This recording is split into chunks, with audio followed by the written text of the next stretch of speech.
Hello everybody, it's Nefertiti. This is what's going on web radio, and I'm so excited because I have so many good things to share with you.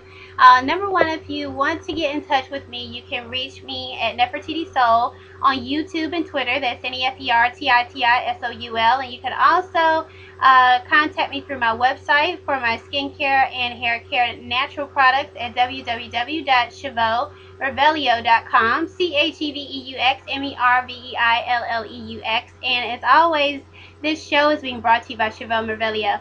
So anyway, oh my God, I'm so excited. I'm looking at all the stats and everything. I'm getting so much love, and so is the product. And I just want to give a quick shout out to everybody who all over the world who's been looking, and the particular countries are Germany, Czech Republic, Morocco, Hungary, Russia, Singapore, Brazil, Mexico, Estonia, Japan, Bulgaria, India, South Africa, Netherlands, Argentina, France, Turkey, Italy, Bulgaria, UK, Turkey, USA, Canada, Australia, and Greece, and Belize. I think I said that earlier, but so thank you so much. I know that's a lot, but I just want to make sure I show some love. And today is the first day of Black History Month. Yay!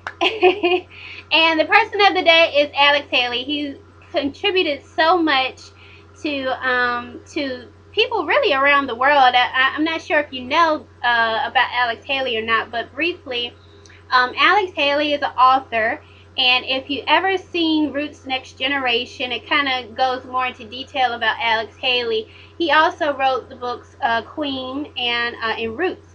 And basically it's about his lineage, his African lineage, and finding who he actually was as a person through his family. He always heard these stories about his great-grandfather being stolen from Africa and becoming a slave, and his grandfather was Kunta Kinte. So basically, if you go and look up some information on Alex Haley, it'll give you more in-depth detail. I wish I could dedicate a whole show, and maybe I will. Maybe next show we could do just strictly everyone that has someone that they want to maybe give a shout out to for Black History Month, because it's not just the people that have passed, but the people that are present as well. But Alex Haley, I just remember growing up and watching the sitcom that came on, or I guess you would say, like, it was basically the story about Queen. And I remember seeing Roots, but I didn't know there was a Roots Next Generation until maybe about a year or so ago, but I was never really able to look at it.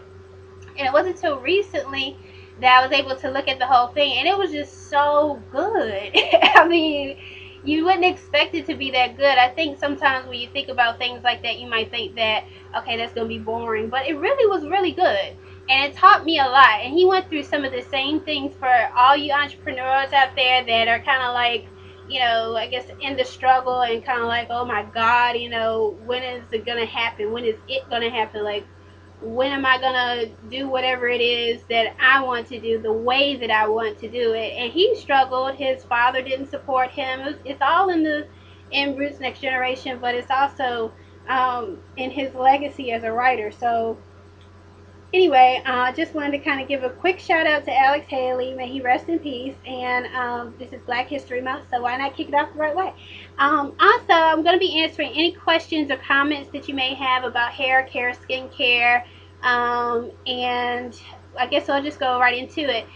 Basically, I've gotten a lot of comments. Shout out to Australia. I have a few people out there who are avid readers on my blog, and basically some people are saying that, they love their hair and they just don't really know what to do with it. And then some are saying like they just don't like their hair. And it's nothing that they can do with it. No matter who tries to do something with it, it just seems like almost impossible to do anything productive with their hair or get some type of style that they like. And the first thing that I've always said is that you have to start from within. So part of today's topic is detoxing, part 2, and then hydrating your hair. So when you hydrate your hair, it starts also from within. Now, I briefly talked about detoxing. Okay, it wasn't briefly, but I did talk about detoxing on the last show. And the last show was basically kind of introducing you what a detox is or what the benefits are. And now I'm kind of going to go into detail about basically kind of getting like a schedule together, or kind of, I don't want to sound weird or quirky, but in tune with your body.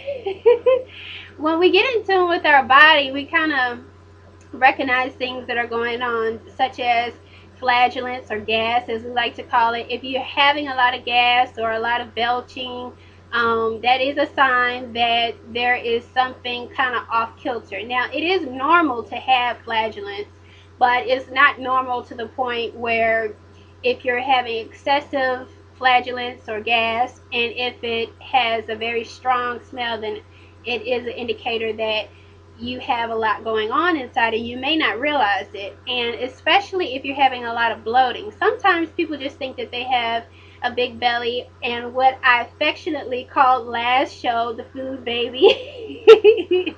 The food baby is when you eat and it makes your stomach poke out and it looks like, you're carrying a child. But you're not. It's just what you've eaten, and as soon as your food digests, it goes down. But the food baby is not always necessarily normal, especially if you have, again, a lot of bloating. And sometimes we don't even know what bloating is. We don't know that bloating is not necessarily something that should be occurring all the time.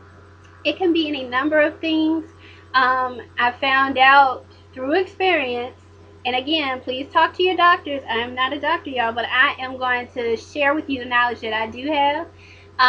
If basically, I heard a while back that you're not supposed to be drinking cold drinks, and particularly drinking while eating, and so on and so forth. And I just was like, whatever. I like my cold drinks. I like my iced tea, and stuff like that.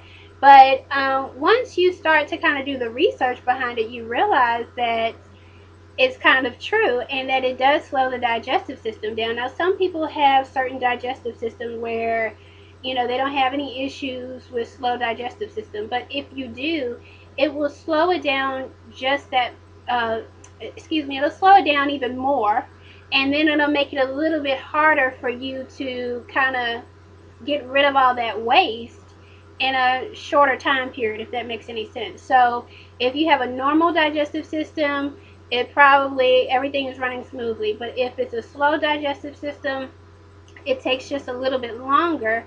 And if you're not aware of that, and you keep eating and eating and eating and eating and eating, and it's almost like stuffing a sausage. I used that as a key point last time.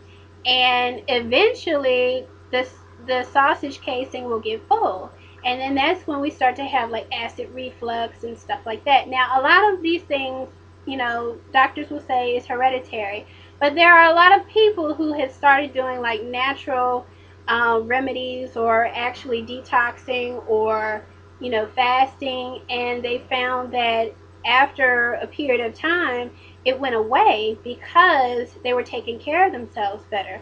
Also, I don't know if you're a reality junkie or not, but I do want to give a shout out to Mary's show, because it was the first time, well, not the first time, but anyway, that I heard someone actually say that basically they worked out and they got their diet together, and they're no longer on high blood pressure medication. That was Erica. She lost a lot of weight after the baby, but before she started working out, she had gone to the doctor, and the doctor told her that she was at risk for a stroke. So